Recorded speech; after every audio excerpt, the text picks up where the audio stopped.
Mājas – tā ir viena no mūsu pamatvērtībām, neskatoties uz to, vai mēs dzīvojam privātu mājā vai dzīvoklī, daudzdzīvokļu dzīvojamā namā.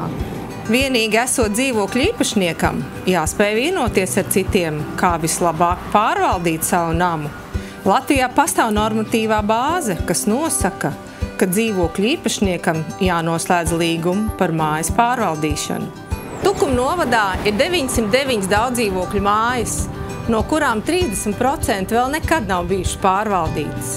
Uzsākot darbu Tukuma novada pašvaldībā mums nebija viena alga, tāpēc organizējām diskusijas, sapulces, lai dzīvokļu īpašnieks informētu, kā viņiem pieņemt pareizus lēmumus. Rezultātā esam noslēguši 110 līgumus, tostarp 46 mājām pagastu teritorijās, kurās iepriekš vēl nekad nav bijis pārvaldītas. Ja mājā ir pārvaldnieks, jūs varat būt droši, ka kāds profesionāli rūpējas par to. Tas nodrošina mājas drošību un ilgmūžību saskaņā ar likumiem. Turklāt, ja ir noslēgts līgums, varat saņemt pašvaldības līdzfinansējumu ēkas sakārtošanai.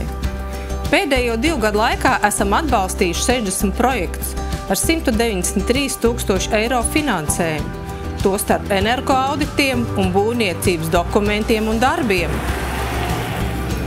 Rezultātā māja tiek renovēta un pagalmā valda kārtība. Galvenais – pieņemt pareizes lēmumus un strādāt ar profesionāliem pārvaldniekiem.